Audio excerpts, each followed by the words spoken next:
마지막 날 이 자리에 나오신 여러분 한 분 한 분을 다시 한번 주님의 이름으로 축복하고 환영합니다. 우리 마지막입니다. 옆에 분들과 한번 진하게 한번 인사 나누겠습니다. 오늘 밤에도 뵙게 돼서 반갑습니다. 안 도망가시고 다시 뵈서 반갑습니다. 보통 이렇게 성경동도 사경하면요 꼭 도망가시는 분들이 계세요. 분들은 아니고 이제 애들 데리고 이렇게 뭐 중고등부나 이렇게 하다 보면 몇몇은 꼭 이탈하는 아이들이 있는데 거의 대부분의 아이들이 이제 처음에 첫날 둘째 날은 막 몸부림을 치다가 조금씩 이제 자세가 달라지는 것을 보게 돼요. 왜 그런가? 그게 말씀의 능력입니다. 그게 말씀의 능력이고 그게 바로 그곳 가운데 함께 하시는 주님의 은혜가 사람을 만지시고 바꾸시는 거거든요.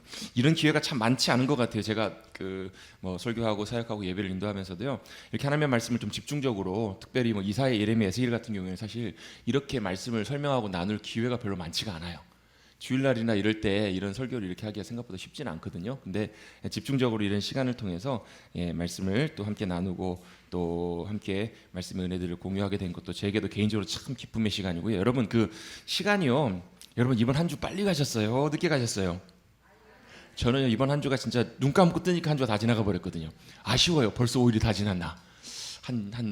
지금 지나온 시간에 한 3배 정도는 더 해야 될 것 같은데 금방 시간이 지나가는 것 같아요. 여러분 시간이 상대적인 거 아시죠? 무슨 말이에요? 시간은요 똑같이 객관적으로 1초 이렇게 지나가지만 사람마다 또 그 상황마다 시간이 지나가는 게 느려요. 어떨 때는 1초가 막 몇 시간 같이 느껴질 때도 있잖아요. 막 긴장되는 순간 막 앞에서 일어나는 순간에는 막 시간이 1초가 막 엄청나게 길어요. 근데 어느 순간에는요 좋았던 순간, 좋은 시간, 내가 기쁨으로 누리는 시간이요 진짜 눈 깜빡할 새 금방 지나가 버리잖아요. 별로 안 그러신가 봐요. 보니까 표정들을 보시니까. 안 그러세요? 시간 진짜 금방 지나가거든요. 그게 굉장히 상대적인 것 같아요. 근데 여러분 이 말씀을 우리가 함께 가까이 하고 말씀을 누리면서 이 지내는 시간들이 여러분 빨리 지나가는 것은 진짜 감사할 일이에요. 네. 한 두 분이 마지막에 아멘 아멘 그러시는 것 같아요. 그러시든가 마시든가 어쨌든 여러분 어쨌든 간에 저는 개인적으로 감사하고 말씀의 은혜 가운데 함께 또 기쁨을 주님께서 허락해 주셔서 저도 개인적으로 참 감사하는 시간이었습니다. 앞으로도 하나님의 말씀에 더 깊이 잠기셔서 하나님의 말씀이 우리에게 주시는 큰 은혜와 기쁨들을 누리시고 말씀으로 승리하며 살아가시는 저와 여러분 되시기를 다시 한번 주님의 이름으로 축복합니다. 그렇게 해야 되는 이유가 있어요. 왜 그렇게 해야 돼요? 여러분 사람이요 제대로 잘 살려면 공부도 잘하려면요 왜 그런지를 이유를 잘 알아야 돼요. 왜 그런지 뭐가 중요한지를 잘 알아야 되는 것처럼 우리의 믿음 생활도 마찬가지입니다. 여러분 왜 말씀을 즐거이 가까이 기쁨으로 말씀을 가까이 하고 말씀을 누리며 삶을 살아가야 될까요? 그게요 굉장히 중요한 이유가 있어요. 왜요? 첫 번째 뭐죠? 하나님의 마음을 알기 위해서 제가요 지금 작업해놨어요. 영상 이제 아마 오늘 밤 내일쯤이면 아마 다 올라갈 거예요. 첫째 날, 둘째 날 나눴던 말씀 지금 편집하고 작업하고 있는데 여러분 제일 중요한 게 뭐라고요? 하나님 말씀을 읽는 제일 중요한 이유가요. 하나님의 음성 듣기 위해서. 왜요? 이 말씀이 여러분 성경이 그냥 경전이고 책이면 여러분 그냥 배고 주무셔도 돼요.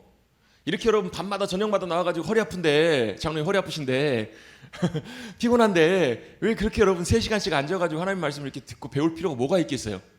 여러분 그렇게 할 필요 없어요. 여러분 우리 그냥 먹고 사는 데만 열심히 하면 돼요. 그런데요 이 말씀이 하나님의 그냥 경전이 아니고 뭐예요? 하나님의 말씀이기 때문에 이 말씀을 통해서 살아계신 하나님의 지금 우리에게 하시는 말씀 그 음성을 들을 필요가 있다고요.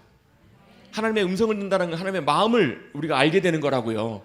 하나님의 마음이 어떤 건지 알아야 뭘 해요? 그래야 여러분 하나님의 말씀이 이해가 되고 하나님의 의도가 무엇인지를 알게 돼요.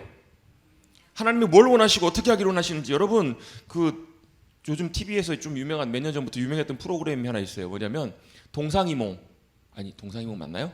맞죠? 똑같은 동상이몽이잖아요. 동상이몽이 뭐예요?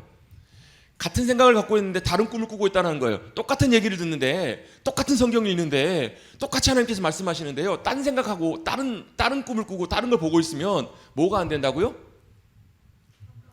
동지가 안 된다고. 동지가 하나님과 동지돼야 된다고. 야 우리 처치 가면 다시 이제 오늘 진도 나가야 될 게 많은데 동지가 돼야 된다고요. 하나님의 마음을 알아야 우리의 마음이 하나님과 같아지기 시작하고요. 잘 안 돼도 하나님의 마음을 알게 되면 우리의 마음이 조금씩 움직여가요. 마음을 알면 여러분 자식들하고 아무리 효도해라 그래도 돼요 안 돼요? 안 돼요. 근데 부모의 마음을 내가 알기 시작하면요, 마음이 조금씩 변화돼 가요. 어떻게 해요? 나이 들고 철 들고 내가 그 과정을 겪어보면서 뭐라는 거예요? 그 부모님의 마음을 아니까, 알게 되니까 조금씩 마음이 가까워지고, 아 그렇구나, 그때 그 마음이 어머니 마음 이런 마음이셨구나 알게 되면서 우리도 그 마음을 헤아리게 되고, 어떻게 더 가까워지고, 더 어떻게 돼요? 애틋해지고 더 사랑해져요. 근데 그때쯤 되면 또 부모님이 안 계신 경우도 참 많잖아요. 근데 여러분 걱정하지 마십시오. 주님은 계십니다. 주님은 영원히 계시는 주님이세요. 그래서 지금이라도 언제라도 여러분 우리의 마음을 돌이키고 주님의 마음을 알고 우리가 주님의 마음에 가까워지면요, 주님이 너무너무 기뻐하세요. 또 주님의 마음과 가까워지면 뭐가 되냐면 동행이 되고요, 동행하게 돼야 뭐가 된다고요? 동역이 된다고. 여러분 꼭 믿음의 역사는요, 여러분 오늘 히브리서 11장 말씀 우리 매일 성경 큐티책 본문에 나오는데요, 믿음의 삶을 살았던 믿음의 선진들의 모습들이 나와요. 여러분 믿음으로 살았던 사람들은요, 자기들이 그렇게 살았던 게 아니에요. 믿음으로 살았던 사람들은요, 믿음으로 뭘 본 거예요? 주님 행하심을 보고요, 주님 행하심을 따라갔더니, 같이 갔더니 그들의 삶 가운데 뭐가요? 승리가요. 그들의 삶 가운데 뭐가요? 여리고성이 무너지는 역사가, 그들의 삶 가운데 어떻게 사자들의 입이 막히는 역사가, 그게 허락되더라는 거예요. 여러분 다니엘이 가가지고요, 사자굴로 던져졌을 때 사자 입들 다 들여막고 있었을까요? 예? 하나님께서 이미 사자들이 들어가기 전에, 다니엘이 떨어지기 전에 이미 사자들 입을 다 막고 계셨어요. 어떻게 알아요? 다니엘을 대적하고 모함했던 이들을 왕이 집어 던졌더니요, 그들이 땅에 떨어지기도 전에 이미 가서 물어버려요. 땅에 떨어지기도 전에 가서 뼈가 바스라질 만큼 그들을 삼켜버려요. 왜요? 그만큼 굶주리고 배고프고 입을 벌리고 먹고 싶었던 거예요, 사실. 근데 누가요? 하나님께서 사자들 입을 막으시잖아요. 뭘 통해서? 믿음으로. 믿음은 뭐예요? 주님과 동행하는 삶의 모습들, 삶의 패턴이잖아요. 여러분 그게 어떻게 가능한가? 하나님의 마음을 알고 하나님의 음성을 들을 때 깨닫게 된다는 거, 알게 된다는 거예요. 여러분 주님과 동상이몽하지 마시고 주님과 여러분 마음이 같아질 수 있게 되기를 주님 여러분 축복합니다. 그게 우리 하나님의 말씀을 통해서 하나님의 음성을 들어야 되는 이유예요. 그리고요, 거기서만 그치는 것이 아니고 두 번째로, 그래야 뭐가 되냐면 하나님의 말씀이 내 삶이 됩니다. 두 가지가 굉장히 중요해요. 여러분 우리 이사야 말씀 나누면서 이사야를 통해서 하나님의 백성들에게 하나님께서 뭘 말씀하세요? 돌아오라 말씀하시잖아요. 왜 돌아오라 그러세요? 돌아와야 되니까. 멀어지고 있으니까, 떠나고 있으니까 돌아오라고 말씀하세요. 근데 그들은 그 말씀을 잘 이해를 못해요. 왜요? 그들은 몸은 그대로 주님 앞에 있거든요. 몸은 여전히 예배드리고 있고, 몸은 여전히 기도하고 있고, 몸은 여전히 잘 살고 있으니까. 근데 주님 보실 때는 뭐가 문제예요? 몸이 중요한 게 아니에요, 여러분. 몸으로 아무리 잘해도요, 하나님의 성에 차요, 안 차요? 안 차요. 중요한 건 뭐예요? 우리 마음의 태도와 자세예요. 왜 하나님께서 과부의 두렙돈을 기뻐하세요? 하나님은요, 돈이 부족하신 분이 아니시라니까요. 하나님은요, 우리가 잘한다고 하나님께서 그 일을 통해서 하나님이 영광 받으시는 것이 아니에요. 왜요? 하나님의 일은 하나님께서 하나님의 가신 능력과 권세로도 다 하실 수 있는 분이세요. 모자란 게 없으신 분이시라고요. 근데 뭐가요? 우리는 여전히 연약하고 부족하기에 기꺼이 몰려 주님이 도우시고 붙잡아 주셔서 아무것도 아닌 마른 메마른 가지, 나뭇가지 같은 나를 주님께서 사용해 달라고, 붙잡아 달라고, 긍휼히 여겨 달라고, 누구처럼요? 힘 다 빠져버린 모세처럼 그렇게 주님 앞에 온전하게 드려질 때 주님께서는 그 중심과 마음을 들어 사용하시는 분이 주님이시라는 거예요. 그 마음과 중심을 보시기 때문에. 여러분 그래서 여러분 너무 한편으로는 우리 마음을 겸손하게 낮추시면서도요, 자책하지는 마세요. 왜요? 우리는 그런 은혜가 필요한 그런 연약한 존재들이기 때문에. 그래서 뭐가요? 그 주님의 말씀에 귀를 기울이고 주님의 말씀을 끊임없이 여러분 우리의 삶에 나타날 수 있도록. 그래서 여러분 하나님의 말씀대로 살려고 노력하지 마세요. 여러분 갑자기 놀라시죠? 아니 목사님 하나님 말씀대로 살라고 하셔야지 왜 하나님 말씀대로 살라고 말라고 이러신가? 이게 무슨 뜻이냐면요, 내가 노력한다고 하나님의 말씀을 살 수 있는 것이 아니고요, 우리가 어떻게 해야 되는가? 주님께 순종하기를 원하셔야 돼요. 우리의 삶이 순종한다는 것은 뭐냐면 내가 노력하는 것이 아니라 내 마음대로. 여러분 내가 노력한다고 생각보다 잘 안 바뀌어요. 아세요 여러분? 내가 열심히 그렇게 해보려고, 모르겠어요. 나중에 이제 우리 요한복음 말씀 조금 속도를 내서 빨리 끝낸 다음에 그 다음에 뭐 고린도전서 말씀 나눌까 어디 말씀을 나눌까 제가 기도하면서 고민하고 있는데요. 고린도전서 말씀 나눌 때 중요하게 꼭 나눠야 되는 부분 중에 하나가 뭐냐면 고린도전서 13장에 있는 사랑장이에요. 사랑은 오래 참고. 왜 오래 못 참아요? 안 참아죠. 오래 참다 어떻게 돼요? 빵 폭발해버려요. 그런 분들 계시잖아요. 그런 분들 아시는 분 한번 손 한번 들어보세요. 강렬 집사님 왜 웃으세요? 그렇잖아요. 하려고 한다고 잘 안 돼요. 여러분 하나님 말씀대로 순종하고 살려고 하는데 마음 먹는데 잘 생각보다 잘 안 돼요. 내 마음대로 살아요 여러분. 그렇잖아요. 그렇지 않나요 여러분? 하나님 말씀대로 열심히 살려고 노력하고 애쓰다가 내가 결정적으로 해야 될 때는 어떻게 해야 돼? 내 마음대로 해요. 내게 익숙한 대로 해요. 내 습관대로 해요. 내게 잘 내 삶 속에 자리 잡혀 있는 그거대로 한다라는 거예요, 여러분. 그래서 여러분 신앙생활을요 오래 하신 분들 같은 경우에는요 말씀과 꽤 멀리 살아가고 있는 분들도 생각보다 굉장히 많아요.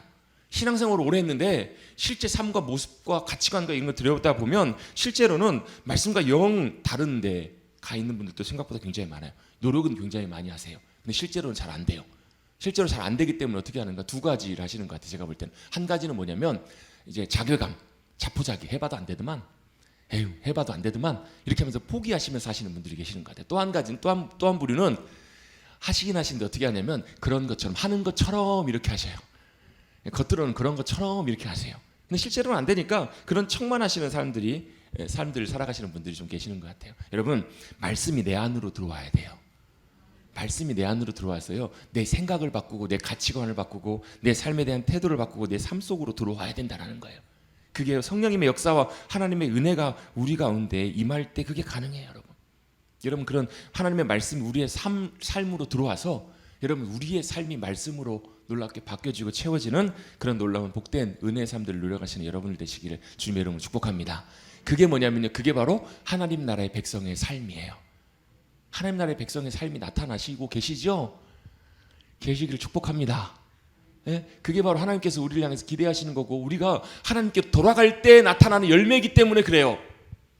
왜 여러분 이사야, 예레미야, 에스겔을 통해서 하나님께서 왜 자꾸 돌아오라고 하세요? 왜? 집 안 나간 탕자 있잖아요. 집탕. 집 안 나간 첫째 아들도 실제로는 집 안에는 있었어요. 근데 뭐하고 똑같아요? 집 나간 탕자나 아버지 입장에서 보면 똑같아요. 왜? 아버지 마음을 모르거든요. 아버지 마음 몰라줬거든요. 그리고 어떻게 살아요? 자기 볼 때 자기 주장대로 자기 관점대로 보고 살았기 때문에 결국은 집 나간 탕자나 집 안 나간 탕자나 결국은 똑같은 탕자예요. 돌아간다는 건 뭐예요? 아버지의 마음을 헤아리는 거예요. 그리고 아버지의 마음을 알고 아버지 일이 내 일이 되는 거예요. 아버지와 함께 한 마음이 되는 거예요. 그게 바로 주님께서 우리 가운데 원하시는 삶이고 그렇게 하나님과 가까워지고 한 마음이 될 때 우리의 삶에는 하나님의 나라의 귀한 삶의 열매들이 맺히게 되는 줄로 믿습니다. 그래서 선지자들은 끊임없이 외치는 거예요. 뭐라고요? 돌아오라. 돌아오라 돌아오라 돌아오라. 안 돌아오면 어떻게 해요? 몇 년 동안요? 1000년이 넘는 시간 동안에 하나님께서 계속 선지자들을 보내셨잖아요. 돌아오라 돌아오라. 근데 안 돌아와요. 그랬더니 하나님께서 어떻게 하세요? 말로 해도 안 되면 어떻게 해요? 요즘 애들은요 막 등치도 크고 그래가지고요 말로 해도 안 되면 이거 뭐 어떻게 하기도 참 쉽지가 않아요. 그렇잖아요. 막 애들이 막 이제 머리 굵어지고 막 커지면 어때요? 말로 해가지고 안 들면 어떻게 돼요? 회초리를 들잖아요. 회초리를 딱 들면 어떻게 돼요? 말로 합시다. 이러잖아요. 요즘은요 딱 붙잡고 말로 합시다. 요즘 아주 시세가 무서운 시대예요. 이스라엘 백성들이 그랬다니까요. 그러면 어떻게 돼요? 하나님께서는 어때요? 왜 화를 내세요? 하나님께서 왜 진노하세요? 여러분 그 마음을 우리가 이해하셔야 돼요. 하나님 맨날 화만 내셔. 하나님 맨날 막 화만 내시고 막 구약성경 읽다 보면 하나님께서 화내신 것 때문에 읽기가 너무 부담스럽고 불편해. 왜 하나님께서 그렇게 하시는지 여러분 그 마음을 우리가 헤아릴 수 있어야 그 하나님의 마음과 의도를 말씀에 주님께서 우리에게 말씀해 주길 원하시는 그걸 우리가 깨닫게 되고 보게 된다는 거예요. 왜요? 돌아와야 되니까. 그 길이 아니니까. 때리시면서까지 혼내시면서까지. 그래서 이사야 1장에 보면요 어디서부터 어디까지 머리끝부터 발끝까지 하나님께서 다 성한 곳이 없도록 때리셨는데 고칠 수가 없다라는 거예요. 왜? 아직 정신을 못 차렸으니까. 정신 차릴 때까지 여러분 정신 차리십시다. 뭘 정신 차리실래요? 우리가 어디가 빗나갔는지 어디를 떠나갔는지 그걸 보고 돌이키면 돌이킬수록 하나님께서 우리를 어떻게 하세요? 싸매시고 고치시고 새롭게 하셔서 우리를 바꾸셔서 주님의 놀라운 영광의 모습으로 주님의 형상대로 우리를 변화시켜 주실 줄로 믿습니다. 그게 바로 뭐라는 거예요? 그게 바로 하나님 아버지의 사랑이라는 거예요. 사랑. 그래서 여러분 결론입니다. 선지서를 우리가 읽을 때요 하나님의 심판과 경고, 징계의 메시지를 우리가 읽고 나서요 우리가 절대로 여기서만 멈춰서는 안 되고 꼭 그 다음에 함께 우리의 눈에 들어와야 되는 하나님의 말씀이 있어요. 그게 바로 뭐냐면 회복이에요. 회복. 하나님께서 회복하시겠다라는 거예요. 하나님의 회복의 약속들이 꼭 나와요. 누구에게요? 하나님의 백성들에게. 여러분 이사야, 예레미야, 에스겔 말씀은요 남유다 백성들에게 하시는 말씀이에요. 이미 북이스라엘은 이사야 시대, 히스기야 중간의 시대를 지나면서 이미 북이스라엘은 사실 없어져 버렸어요. 나라가 다 흩어져 버렸어요. 완전 혼합 민족이 돼버린 거예요. 그들이 돌아와가지고 거한 처소가 어디냐면 사마리아예요. 사마리아. 그러니까 유대인들 입장에서는 쟤네는 혼혈인종이라는 거예요. 저는 순수한 하나님의 혈통이 아니라는 거예요. 아브라함의 후손들이 아니라는 거예요. 그래서 왜 예수님 시대에 왜 사마리아가 왜 사람들이 근처도 가지도 않고 돌아갔는지 그게 그래서 그런 거거든요. 근데 결국은 뭐예요? 하나님께서 남유다 백성들 향해서 심판을 명령하시면서 채찍을 드시면서 혼내시면서 뭐 하시겠다라는 거예요? 회복하시겠다라는 거예요. 누굴 통해서요? 한 사람을 보내시겠다라는 거예요. 그 사람이 누구예요? 메시아. 한 아기를 우리에게 주셨고 또 그분이 누구세요? 한 왕, 의의 왕을 주님께 주시겠다. 이 말씀이 예레미야서에 나와요. 그리고 그를 통해서 주님께 주님의 나라를 회복하실 뿐만 아니라요, 뭘 하시냐면 새 언약을 말씀하세요. 새 언약. 이게 이제 에스겔과 예레미야에 나오는 굉장히 중요한 개념이에요. 새 언약. 새 언약이 뭐예요? 새 언약? 새 언약? 새 언약은요, 우리가 이렇게 좀 생각하기가 쉬워요. 그리고 또 많은 이제 분들도 다 그렇게들 설명들을 많이 하시는데요. 새 언약이라는 말은 옛 언약의 이제 반대말로 이제 일을 하세요. 그러면 이제 옛 언약은 어때요? 옛 언약은 새 언약이 세워지면 옛 언약은 이제 뭐 파해진다 이렇게 보기 쉽잖아요. 근데 여기서 이제 중요한 개념이 그거예요. 옛 언약의 내용이 새 언약으로 내용이 달라지는 것은 아니에요. 내용은 그대로예요. 내용이 뭐예요? 옛 언약의 내용이. 언약의 내용이 뭐예요? 그 대표적인 구절이 우리 출애굽기 19장 읽었던 말씀이잖아요. 내가 너희 하나님이 되고 너희는 내 백성이 되리라. 이게 여러분 옛 언약이든 새 언약이든 바뀌지 않는 언약의 내용이에요. 그래서 그 언약의 메시지, 언약의 약속의 쉽게 말하면 계약서를 어디다가요? 처음에는 하나님께서 어디다 써주셨냐면 돌판에다 써주셨어요. 돌판에다가. 모세에다가 돌판을 2개를 써주셨잖아요. 그래서 한 판에는 우리 1계명부터 4계명까지, 두 번째 판에는 5계명부터 10계명까지 이렇게 써주셨을 것이다라고 추측하는데 아무도 몰라요. 왜? 그 시대에 그걸 봤던 사람이 지금 한 사람 살아있는 사람이 없으니까. 어떤 전승에 의하면요, 이렇게 보는 분도 있어요. 돌판 2개를 주님께 주셔가지고 어떻게 해요? 이거 어디다 두라고 하셨어요? 이 돌판, 이 계약서 어디다 둬야 돼요? 언약궤 안에도 둬야 되잖아요. 언약궤는 어디에 있어요? 지성소 안에 있잖아요. 지성소는 들어갈 수 있어요? 없어요? 제사장 한 사람만 1년에 한 번씩밖에 못 들어가요. 그것도요, 막 연기를 다 자욱하게 하고 다 피워가지고 들어가야 돼요. 거기는 불빛도 아무것도 없어요. 그러면 이 안에 뭐가 써있는지 어떻게 알아요? 안 그래요? 그래서 어떤 전승에 의해서는요, 어떤 사람들은 이거를 돌판을 2개를 똑같은 걸 써줬다 이렇게 하시는 분도 계세요. 왜? 하나는 보관하고 하나는 읽어서 보도록. 어쨌든 간에 이렇게든 저렇게든 간에 중요한 건 뭐예요? 이걸 우리가 돌판에 새겨주셨기 때문에 우리가 이것을 읽고 듣고 봐야 돼요. 읽고 듣고 보는데 안 보면 어떻게 돼요? 잊어버려요. 그렇잖아요. 듣고도 나서 그냥 우리 그렇잖아요. 수없이 많은 것을 들으면서도 오늘 여러분 얼마나 많은 말을 들으셨어요? 여러분 오늘 무슨 말 들으셨어요? 무슨 말씀 들으셨어요? 기억나세요? 제가 여러분 10분 전에 무슨 말 했는지 기억나세요, 여러분? 제가 10분 전에 한 말도 기억 못 하시는데 어떻게 이걸 기억하시겠냐고요. 들어도 맨날 잊어버리잖아요. 하나님께 생각하시기에 들어도 가르쳐줘도 말씀해도 잊어버리니까, 그리고 불순종하니까 안 들리니까 새 언약에서는 어떻게 하시겠다고 말씀하시냐면요, 한 영을 우리에게 주시겠다고 약속을 하세요. 그 영이 누구시냐면 오실 하나님의 영, 성령님이세요. 그분이 오셔가지고 뭐 하시냐면 굳은 마음을 제거하신대요. 굳어진 마음을 제거하시고 우리의 마음을 그 새 영이 어떻게 하시냐면 부드럽게 하신대요. 그 새 영이 오셔가지고 우리의 마음과 영혼을 새롭게 하신다는 거예요. 그리고 뭐 하세요? 새롭게 하신 다음에 뭘요? 거기다가 그 마음 비에다가, 신비에다가, 마음 중심에다가 뭘요? 하나님의 언약의 내용을, 하나님의 마음을, 하나님의 약속을, 하나님의 말씀을 새겨주시겠다는 거예요. 그래서 성령님이 하시는 역할이 뭐예요? 우리 심령 속에 하나님의 마음을 기억나게 하시고 새겨주시고 깨닫게 하시고 들려주시는 진리의 영으로 성령님이 우리 가운데 오신 거예요. 그래서 어떻게 이 새 언약은요, 이제는 뭐라고요? 이제는 이 새 언약이 세워지면서 우리의 마음을 주님께 새롭게 하세요. 굳어진 마음을 제거하시고 새롭게 하셔서 하나님의 언약의 말씀이 우리 심령 속에 세워져요. 그래서 여러분 우리가 하나님의 말씀을 통해서 우리가 하나님의 자녀라는 것을 확신하면서 또한 동시에 그걸 분명하게 확인시켜 주시는 분이 누구시냐면 성령님이세요. 우리 안에 역사하신 성령님. 그래서 성령님께서 우리 가운데 충만하게 함께 하시면 내가 하나님의 자녀됨이 참 감사하고 기뻐할 일이에요. 근데 때때로 우리가 성령님과 멀어지기 시작하고 성령님 우리 안에 계심에도 불구하고 문 닫아놓고 주님 여기 계세요, 내 마음대로 좀 하게, 성령님을 자꾸 근심시키고 성령님을 자꾸 소멸시키면 어떻게 해요? 점점 성령님의 역사하심과 영향력이 우리 가운데 줄어들어요. 그럼 어떻게 돼요? 우리가 우리 마음대로 멋대로 살아요. 그러다 보면 어떻게 해요? 공고해요.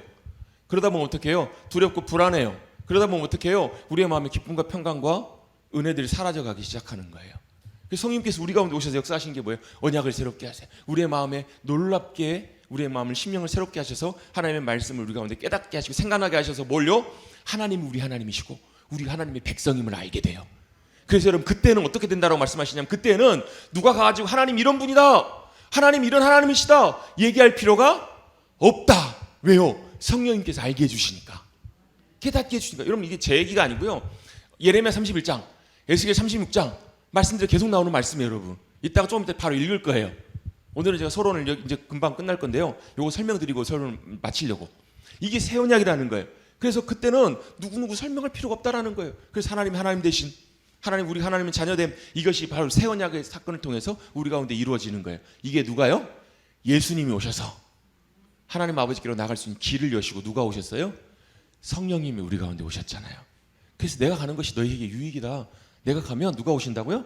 진리의 영이신 성령님이 오신다. 그래서 의에 대해서, 심판에 대해서, 또 의와 뭐죠? 세 가지.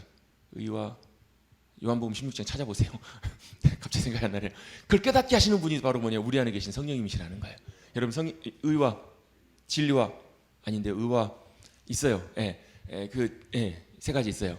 그걸 우리 가운데 깨닫게 하시고 알게 하시는 분이 성령님이시라는 거예요. 여러분, 오늘 밤에도 성령님께서 우리 가운데 깨닫게 하시는 은혜를 진리 역사하심으로 비추심을 함께 해주시기를 주님의 이름으로 축복합니다. 이게 바로 뭐예요? 회복의 약속이라는 거예요. 이걸 하시겠다고, 이걸요. 아멘. 이 회복의 약속들을 우리가 같이 믿음으로 바라볼 필요가 있다는 거예요. 그래서 우리가 어제 우리 예레미야 20장까지 말씀을 읽었는데요. 21장에 잠깐 한번 보시면, 21장에는 하나님께서 그래서 뭘 말씀하시냐면요. 뭘 말씀하세요? 뭘 말씀하실까요? 생명과 사망의 길을 우리 앞에 두셨다고요. 자, 이거 하면 여러분 생각나시는 말씀 있죠? 오영민 집사님 혹시 생각나세요? 오늘 제일 앞에 앉으셔가지고 제가 의와 심판. 이 말씀 보시면 뭐가 생각나셔야 되냐면 신명기 30장이 생각나셔야 돼요. 아, 오영민 집사님 안 오셨구나. 그날 화요일날 나눴을 거예요 아마. 죄송합니다. 제가 잘못해서 그런 겁니다. 다 제 때문입니다. 신명기 28장 28장에 보면 이런 말씀이 나요. 너희가 만약에 내 언약 가운데 거하고 나의 길을 따라오고 말씀을 순종해서 따라가면 어떻게 해요? 강현 집사님, 들어가도 복을 받고 나가도 복을 받고 네가 짓지 않는 성에 살고, 이 말씀 들어보셨죠? 아멘. 신명기 28장에 보면 우리 집사님 웃어버리시는 바람에 제가 갑자기 줄을 놓쳐버렸네.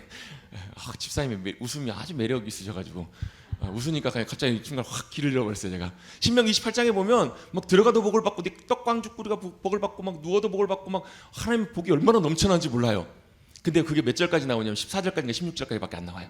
그리고 만약에 너희가 내 말씀을, 내 명령을, 내 언약을 어기고 너희 멋대로 너희 가고 싶은 대로 가봐라. 어떻게 돼요? 하늘이 닫히고 비가 그치고 어떻게 돼? 기근이 오고 전염병이 찾아오기 시작하고 전쟁과 칼과 위협으로 어떻게 해요?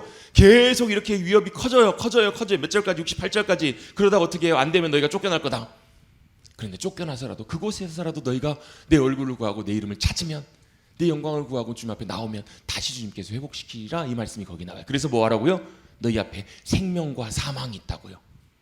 복과 저주가 있다고요. 뭘 택하라고요? 생명과 복을 선택하라. 이게 신명기에 나와 있는 말씀이에요. 그게 여러분 모세를 통해 선포하신 말씀인데요. 그게 여러분 이스라엘 역사 가운데 대부분 다 어디를 선택하냐면요, 이쪽을 선택해요. 저주와 사망의 길을 선택해요. 그 가운데 뭐 하는 거예요? 선지자들은 생명과 복의 길로 돌아오라 말씀하고 있어요. 예레미야가 그 말씀을 선포하는 거예요. 너희가 생명과 사망의 길이 있는데 그 길 가운데 생명과 사망의 길이 놓여 있을 때 너희가 사망의 길을 따라오지 않았느냐? 그래서 뭐 하라고요? 너희 가운데 그래서 찾아온 길들이 8절부터 보시면, 21장 8절부터 보시면 보라, 너희 앞에 생명의 길과 사망의 길을 두었다 말씀하시죠? 제가 그냥 헛소리 하는 거 아니죠? 그죠? 생명과 사망의 길을 두었다라는 거예요. 근데 너희가 사망의 길을 선택했기 때문에 어떻게 한다고요? 너희 가운데 칼과 기근과 전염병. 제가 처음에 이렇게 서론 말씀하면 칼과 기근과 전염병 계속 반복해서 말씀드렸잖아요. 이스라엘 백성들 가운데 내리신 하나님의 진노의 대표적인 것이 뭐냐면 칼과 기근과 전염병이라는 거예요. 기근은 뭐예요? 기근은 비가 안 내리는 거예요. 먹을 것이 궁핍해요. 전염병은 뭐예요? 병이 돌아요. 아파서 죽어요. 칼은 뭐예요? 전쟁의 위협이에요. 대적들이 찾아와가지고 다 칼로 위협당하는 거예요. 우리 계신 분들 중에서 우리 장로님 정도밖에 안 계시죠. 전쟁 직접 경험해 보신 분이 장로님, 그죠? 아주 어리실 때 장로님도 뭐 6.25 전쟁 지나셨잖아요. 네.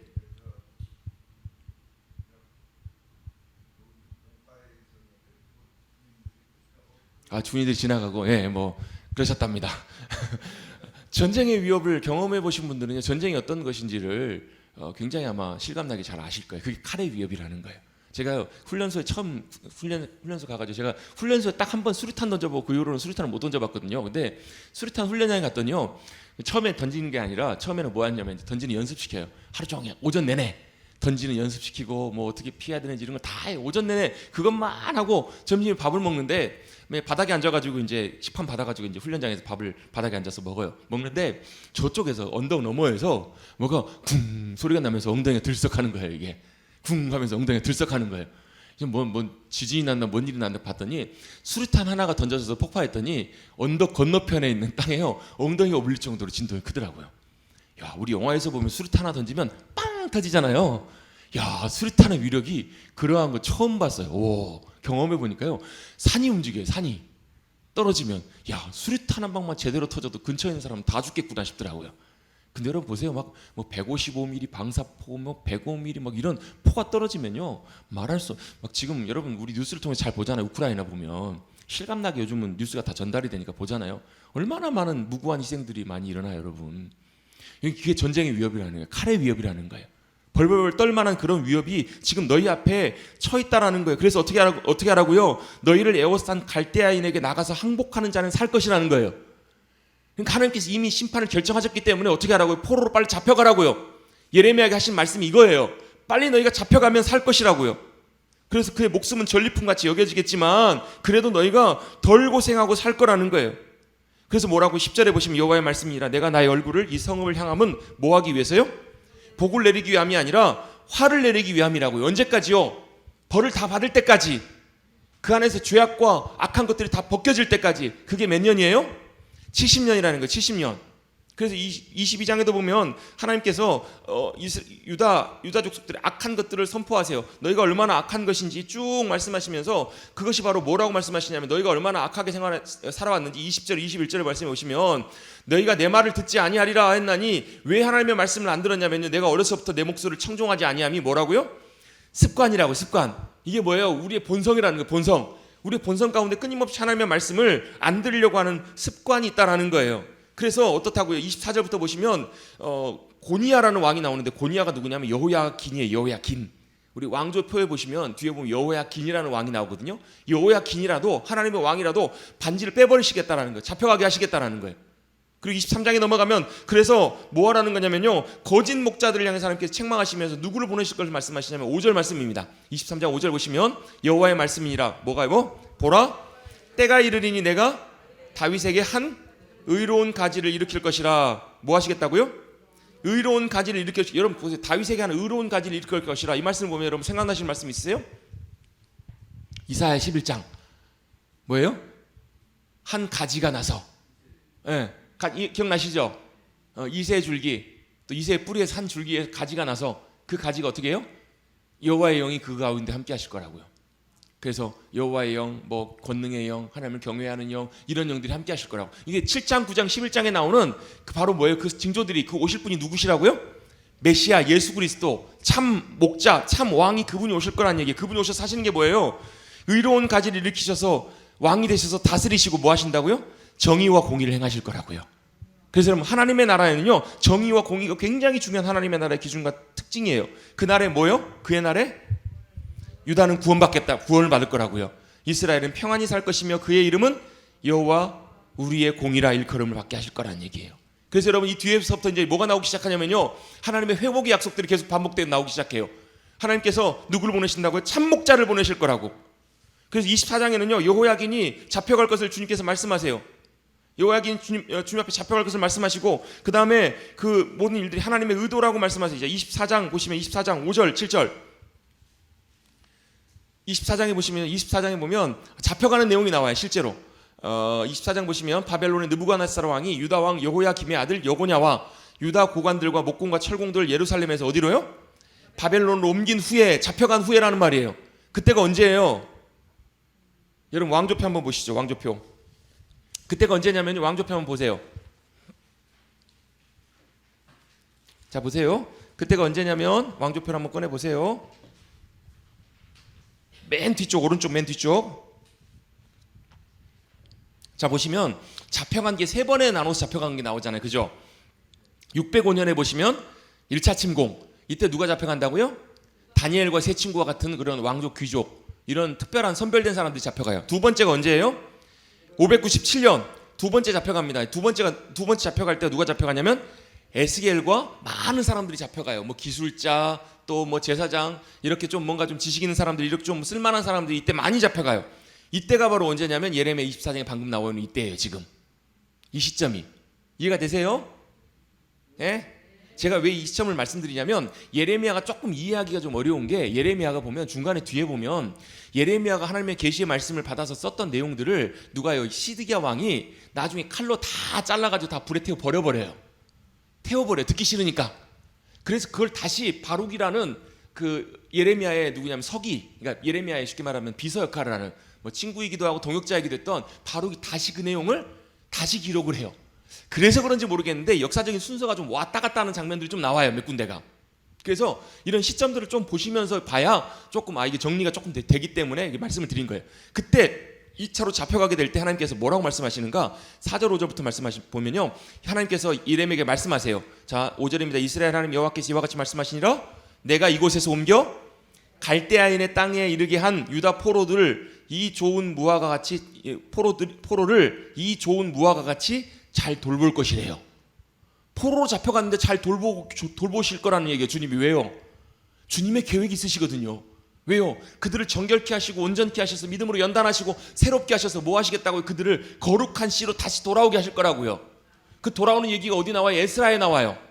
고레스가 칙령을 내려서 546년인가요? 538년인가요? 538년인가? 돌아오게 칙령을 내려요. 고레스가. 바사왕, 페르시아 왕 고레스가. 그게 어디 나와요? 이사야 45장에 나온다고요. 나의 종 고레스. 왜요? 하나님께서 고레스를 통해서 이스라엘 백성들 다시 포로로 돌아오게 하실 거라고요. 그때 누가 돌아와요? 그때 스룹바벨, 여호수아, 스룹바벨 이런 사람들이 돌아와요. 그래서 그들이 와서 한 게 뭐냐면 성전을 건축을 해요. 다시. 그래서 성전 건축이 중단됐을 때 등장한 선지자가 누구냐면 학개스가랴예요. 그래서 제가 에스라, 느헤미야, 에스더가 맨 구약성경 뒤로 가야 된다는 이유가 그거예요. 왜? 포로로 잡혀가기 전까지 거의 대부분의 예언자들이, 선지자들이 활동해요. 그러다가 포로로 돌아올 때 이야기가 어디냐면 에스라, 느헤미야, 에스더예요. 에스더는 물론 이제 포로 중간쯤에 되는 이야기지만 에스라와 느헤미야가 좀 뒤에 돌아오거든요. 맨 뒤쪽에. 근데 그 이전의 이야기지만, 그래서 돌아와서 성전을 건축하다가 방해가 있어 중단이 됐을 때 누구를 보내시냐면 학개스가랴를 보내세요. 학개스가랴, 말라기, 학개스가랴를 보내서 뭐 하라고요? 하나님의 성전을 빨리 다시 재건하라고, 다시 시작하라고. 은도 내 것이요 금도 내 것이다. 또 스룹바벨 앞에서 하나님 그 큰 산이 평지가 될 것이다. 앞에 아무리 큰 장벽이 있고 장애물이 있다고 할지라도 너희가 믿음으로 순종해서 하나님의 성전 짓는 일들 가운데 시작하면 하나님께서 그 일을 이루실 것이다. 이게 바로 학개스가랴를 통해서 주님께서 주시는 예언의 말씀들이라는 거예요. 자, 이 모든 것들이 보면 하나님의 뭐 가운데요? 약속과 행하심 가운데 하나하나가 다 맞아떨어지는 것을 보게 돼요. 아멘. 그래서 여러분, 하나님의 행하심과 계획은 여러분 신실하시다라는 거예요. 저와 여러분을 향해서도. 그래서 예레미야에게도 똑같은 말씀하세요. 이 포로들을 무화과 같이 잘 돌볼 것이라는 거예요. 그래서 6절입니다. 내가 그들을 돌아보아 좋게 하여서. 아시겠죠? 왜 이게 이렇게 말씀하시는지. 그죠? 왜요? 이들을 처음에 심어놨더니 어때요? 이사야 5장에 보면 포도원의 노래 있잖아요. 처음에 심어놨더니 어때요? 진짜 좋은 품종 포도나무를 심어놨는데 열매가 뭐가 맺혀요? 들포도가 맺히더라는 거예요. 들포도가. 그러니까 주인이 화가 나겠어요? 안 나겠어요? 화가 나가지고 다 뽑아버린 거예요. 다 밀어버린 거예요. 그리고 뭐예요? 다 잘라버리고 다시 땅을 정리한 다음에 거기다 뭘 심어요? 다시 이걸 심는 거예요. 여기 6절을. 다시 돌아보아 좋게 해서 다시 이 땅으로 인도하여 세우고 헐지 아니하고 심고 뽑지 아니하겠고. 아멘. 그리고 어떻게 해요? 7절입니다. 7절 같이 한번 읽어봅니다. 시작. 내가 여호와인 줄 아는 마음을 그들에게 주어서 그들이 전심으로 내게 돌아오게 하리니 그들은 내 백성이 되겠고 내가 그들의 하나님이 되리라. 아멘. 제가 설명드린 말씀이 이제 좀 정리가 되시나요? 이 말씀뿐만 아니라 계속 반복이 돼요. 이 말씀이요.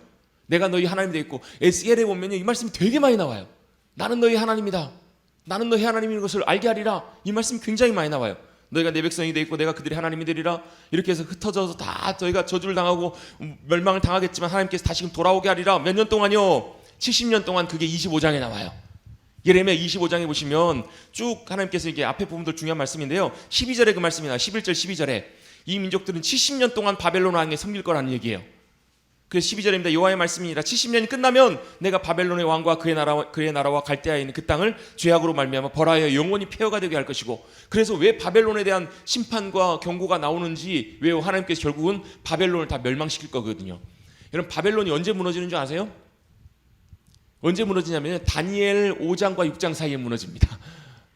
다니엘 5장에 무슨 얘기가 나오냐면 다니엘 시대 첫 번째 왕이 누구냐면 나중에 성경 한번 보세요. 느부갓네살이라는 왕이 나와요. 처음에 잡아가서 왕을 세우고 꿈꾸고 이런 거 있잖아요. 뭐 우상 두라평제도 우상 세우고. 이 왕이 누구냐면 느부갓네살 왕이에요. 느부갓네살 왕의 아들이 누구냐면 벨사살이라는 왕이에요.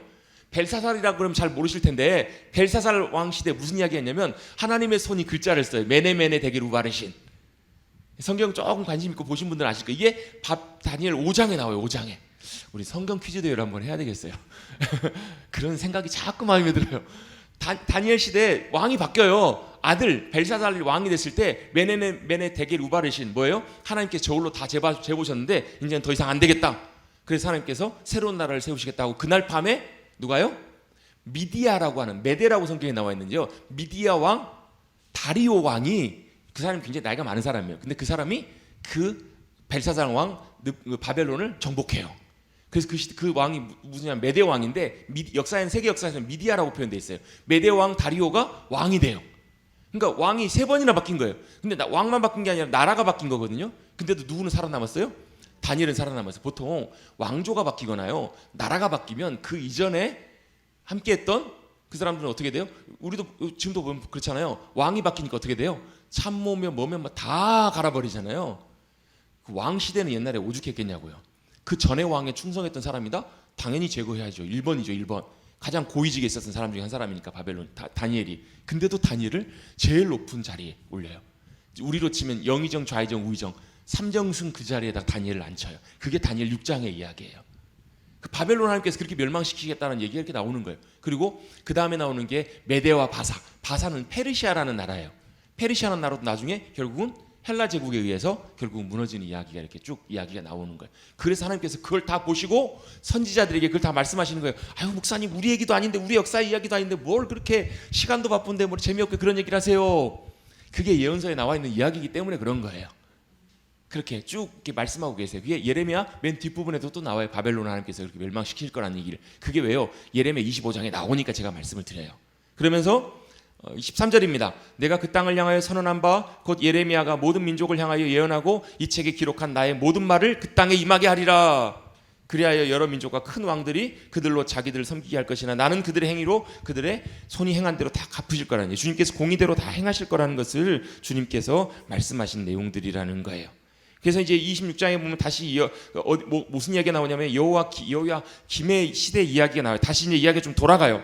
그때 뭐 하냐면 하나님께서 예레미야를 통해서 경고하게 하세요. 뭐 하라고요? 너희가 바벨론에 의해서 멸망당하고 심판당할 거란 얘기예요. 그랬더니 어떻게 해요? 주변에 있는 사람들이 어떻게 해요? 다 그걸 보면서 반발해요. 예레미야를 공격해요. 똑같이 예레미야와 같이 하나님의 경고를 전했던 선지자가 한 사람이 나와요. 26장 맨 뒷부분에 보면 누가 나오냐면 우리야라는 선지자가 나와요. 우리야. 똑같은 예레미야와 같은 모든 말로 같이 경고하고 예언했는데요. 안타깝게도 이 우리야는 죽임당해요. 순교예요. 순교. 하나님 말씀 전하다가. 근데 감사하게도 하나님께서 예레미야는 그 손에서부터 건져내세요. 도와주세요. 죽이지 못하게 해요. 그게 26장 맨 끝이에요. 뭐하게 하시려고? 더 싸우게 하시려고 하나님께서. 27장에는 어떻게 하냐면 예레미야가 어떻게 하는 줄 아세요? 하나님께서 예레미야를 불러가지고요. 뭐 하라고 하시냐면 목에다가 뭘 매게 하시냐면 멍에를 매게 하세요. 줄로 멍에. 멍에가 뭐예요? 멍에가? 목에. 제가 이럴 때 참 잘하는 그 강사면 멍에를 갖고 와가지고 목에다 제가 걸어드릴 텐데 그걸 보여드릴 텐데 왜 그래야 실감나고 안 잊어버리거든요. 27장에 보면 예레미야가 멍에를 메고 나타나요. 멍에 아시죠? 뭐 서에 이렇게 매는 멍에 있잖아요. 서로 이렇게 딱 해가지고 끌려다니게 하는 거 줄 묶어가지고 이걸 메고 나타나가지고 예언을 하는 거예요. 뭐라고요? 너희가 이처럼 이렇게 메어가지고 바벨론의 포로로 잡혀갈 거라고. 여러분 이게요 일반적인 입장에서 보면 이건 뭐 하는 거예요? 매국노 아니에요? 매국노. 나라의 멸망을 지금 전하고 있는 거 아니에요 여러분. 그랬더니 뭐예요? 거기 있던 거짓 선지자들이 아니라는 거예요. 그 중에 한 거짓 선지자가 갑자기 제가 이름이 생각이 안 나는데 거짓 선지자가요 그걸 와가지고 깨트려 버려요. 어디죠? 누구죠? 뒤에 보면 하나냐도 나오고 하는데요 이걸 깨트려 버려요. 그러면서 말도 안 되는 소리 하지 마라. 하나님께서 내게도 말씀하셨다. 우리 승리를 주실 뿐만 아니라 포로로 지금 597년에 잡혀갔잖아요. 그들도 2년 안에 돌아올 거다. 하나님께서 2년 안에 돌아올 것이다. 이렇게 거짓 예언을 해요. 자기 감동대로. 뭐 하기 위해서? 자기 이익을 위해서, 자기 감동대로 이걸 나누는 거예요. 이걸 멍에를 깨트려 버려요. 그러면서 예레미야를 공격해요. 나중에 예레미야가 이거 깨진 다음에, 이걸 멍에가 깨진 다음에 어떻게 하는 줄 아세요? 그 다음에는요, 새로 이 멍에를 만들어 갖고 메고 와요. 새로 못 깨트리게.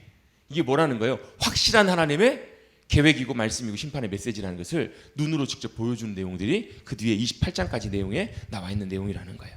하나냐가, 그래서 그때 예레미야가 하는 얘기가 그거예요. 진짜 그게 하나님의 말씀이라면 뭐라는 거예요? 평화를 예언하는 예언자는 그것이 성취될 때 그것이 진짜 예언이라는 것을 알게 될 거라는 얘기예요. 그러면서 네가 백성 가운데 금년에 죽으리라 예레미야가 그렇게 예언하거든요. 그랬더니 28장 맨 뒷절에 보면 선지자 하나냐가 그 예레미야의 그 목에 멍에를 깨트려 버렸던 그 선지자가 그해 7째 달에 죽어요.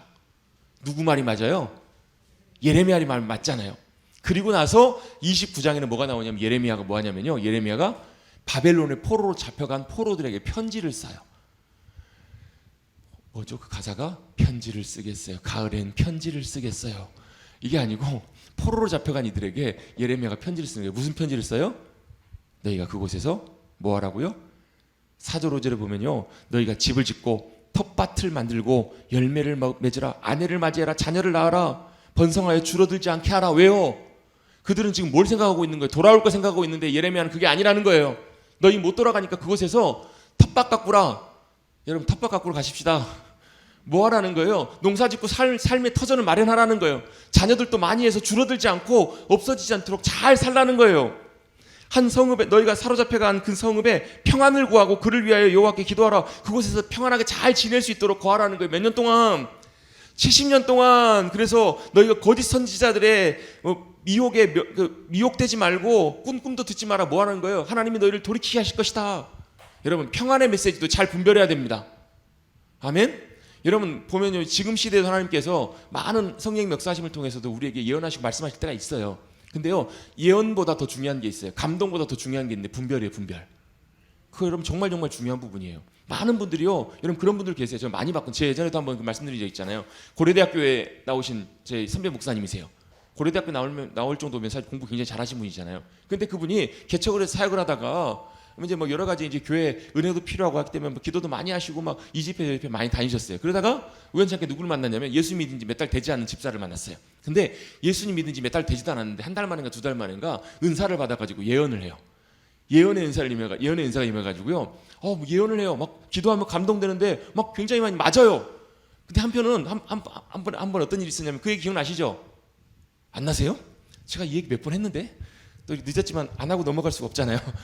이 목사님이 개척교회를 섬기다 보니까 교회가 많이 어려웠어요. 근데 그 아버님이 연세가 많으셨는데 아버님이 거기에 이제 상가 건물이 하나 있었어요. 근데 나이가 많고 그러니까 또 아들도 고생하고 그러시니까 그 상가 건물을 매각을 하고 그 상가 건물에 10의 1조를 그 아들 교회에 이제 한 거예요. 근데 그거는 사모님도 모르고 아무도 모르고 아버지하고 자신 목사님밖에 모르는 이야기예요. 그때 10의 1조가 1억이었어요. 1억. 10억에 매각을 하고 1억을 헌금을 하신 거예요. 근데 그걸 누가 알았냐면 젊은 집사가 다른 지역에 살아요. 서울에 사시는 목사님인데 광주에가 살아요. 그 집사가 전화가지고 뭐라고 그러냐면, 목사님 최근에 누가 헌금했죠? 근데 그거 왜 저한테 얘기 안 했어요? 그러면서 헌금 얼마 했죠? 그러면서 그거 얘기 안 했으니까 그거에 대한 10분의 1 거기 더해가지고 안 한 거 얼마 해가지고 얼마 가지고 오세요. 이렇게 얘기한 거예요. 근데 이 목사님 어떻게 하셨을까요? 그거 여러분 아무도 모르고 있었잖아요. 자신하고 자신 아버지밖에 몰라요. 사모님도 모르셨어요. 근데 이 집사가 어떻게 하냐는 거예요, 그거를. 여러분, 예언의 은사는요, 때때로 그래요, 실제로 보기도 해요, 알기도 해요.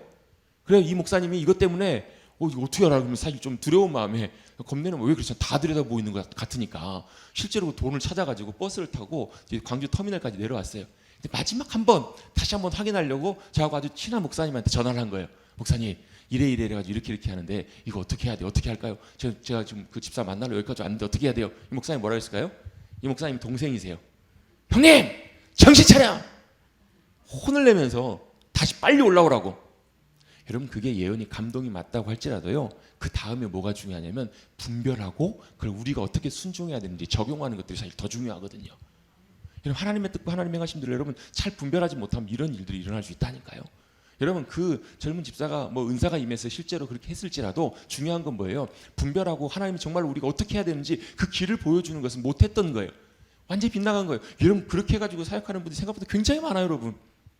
하나님의 뜻을 잘 분별하는 게 필요해요. 그래서 예레미야가 뭐 하라고요? 분별하라고요. 미혹되지 말라고요. 그 듣지 말라고요. 그게 29장 8절에 나온다고요. 아멘? 제대로 똑바로 보라고. 뭘 하나님의 정확한 뜻은 뭐라고요? 하나님께서 안 보내셨기 때문에 10절 11절에 보시면 뭐예요? 여호와께서 이와 같이 말씀하시니라. 바벨론에서 뭐가 차면요? 70년이 차면 내가 너희를 돌보고 나의 선한 말을 너희에게 성취하게 하여 너희를 이곳으로 돌아오게 하리라. 이게 하나님의 계획이고 뜻이라는 거예요. 그러면서 여러분 중요한 말씀이 나와요. 11장 11절 12절 13절 같이 한번 읽습니다. 시작.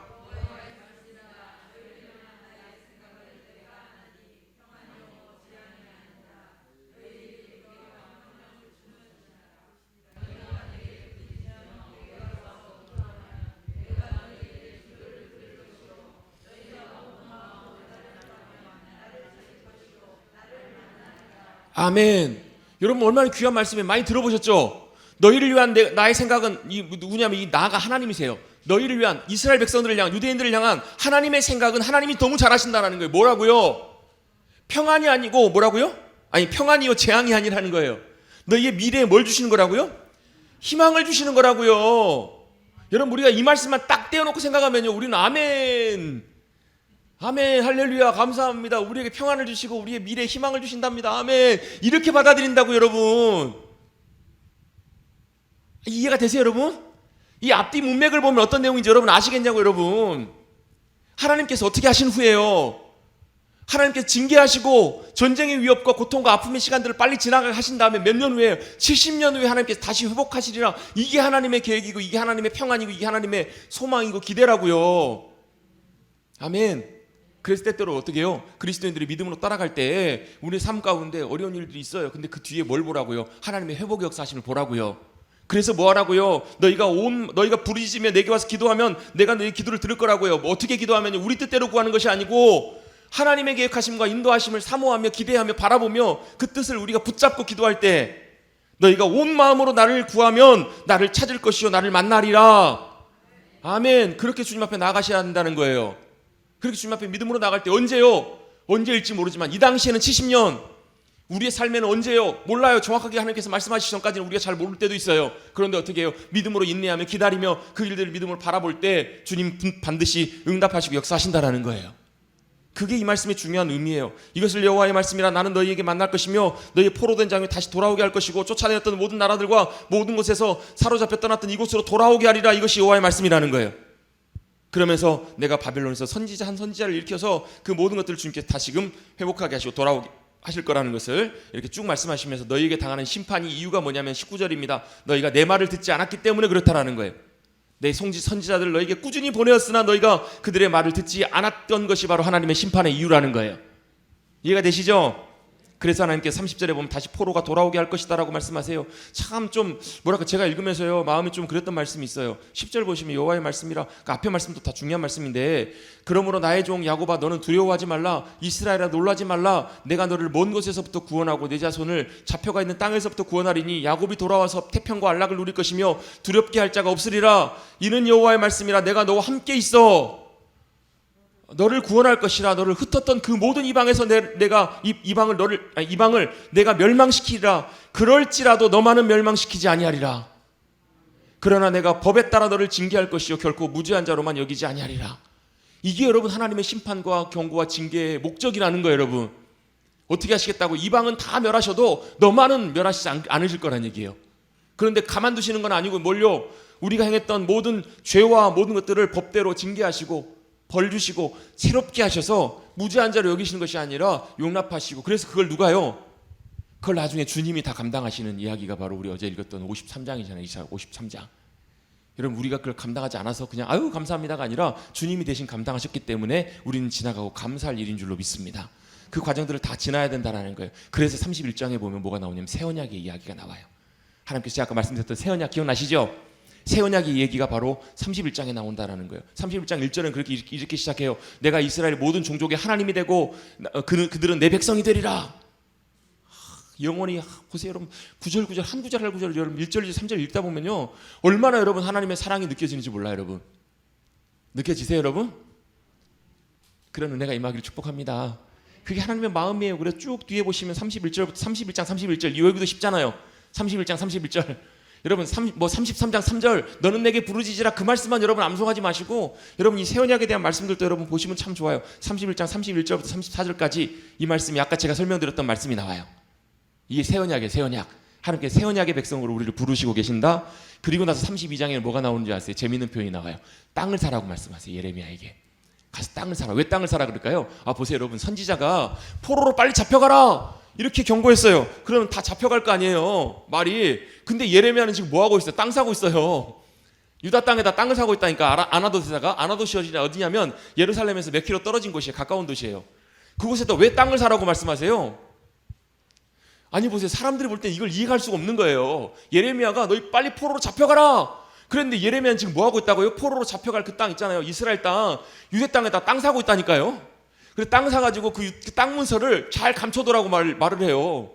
뭐 하려고? 땅 투기하는 거예요? 뭐 하려고요? 다시 돌아오게 될 것을, 70년 후에 다시 돌아오게 될 것을 상징적으로 하나님께서 그 사건을 통해서 예표하고 계셔서 그러는 거예요. 이 32장 내용이에요 이게. 여러분 이 설명을 듣고 32장을 읽으면 이게 이런 내용이구나 이해가 되시겠죠? 그죠? 우리 머릿돌교 성도님들 가능하시잖아요. 그죠? 그런 얘기가 나와요. 그게 32장의 내용이에요. 32장 맨 뒷부분에도 사실 똑같은 내용이 나와요. 그들은 내 백성이 되겠고 나는 내 하나님이 되리라. 한 마음과 한 길을 주어서 나를 경외하게 하고 떠나지 않게 하리라. 이 말씀이 32장에도 나와요. 그래서 그 33장의 말씀이 그 배경에서 나오는 거예요. 33장이 뭐예요? 이를 행하시는 여호와, 그것을 만들며 성취하시는 여호와, 그의 이름을 여호와라 하는 이가 이같이 말씀하시니라. 너는 내게 부르짖으라. 내가 내게 응답하겠고 내가 알지 못하는 크고 은밀한 일을 내게 보이리라. 뭘 부르짖으라는 거예요? 하나님의 크고 비밀한 일들을 위해서 기도하라는 거예요. 뭐가요? 34절부터 보시면 여호와께서 말씀하시니 이곳에 뭐가요? 갈대아인은 바벨론 사람들이거든요. 바벨론 군대가 이곳에서 칼과 참호로 대왕에서 들어와 싸우려 해요. 그래서 뭐예요? 하나님께서 결국은 다 모든 것들을 멸하게 하시겠지만 결국 나중에 그러나 이 성읍을 어떻게 하시겠다고요? 5절에 6절에 보시면 치료하고 고쳐서 낫게 하시고 평안과 진실이 풍성함으로 그들에게 나타날 것이라. 유다의 포로와 이스라엘 포로 돌아오게 하여서 그들을 처음과 같이 세울 것이며 내가 그들을 내게 범한 그 모든 죄악에서 정하게 하여 그들이 내게 범한 모든 죄악을 사할 것이고 이 성읍을 세계 열방 가운데서 하나님의 기쁨의 이름이 되게 할 거라는 얘기예요. 아멘. 그곳 가운데 놀라운 평안으로 놀랍게 역사하시겠다. 그래서 그곳에 놀라운 기쁨의 소리가 넘쳐나게 하시겠다. 이게 바로 33장에 나와 있는 하나님의 약속이고 말씀이라는 거예요. 그걸 위해서 부르짖고 기도하라고 주님 말씀하신 내용이에요. 이거와 똑같은 내용이, 거의 똑같은 내용이 에스겔 36장에도 나와요. 에스겔 36장에도 이 똑같은 내용이 나와요. 제가 조금 이따가 다시 설명드리도록 하겠습니다. 이렇게 쭉 해서 35장 뭐 이렇게까지 한번 말씀 한번 쭉 읽어가 보도록 하겠습니다. 우리 예레미야 21장, 예레미야 21장 말씀 펴시고요. 예레미야 21장부터 우리 한번 말씀 쭉 한번 읽어가 보도록 하겠습니다.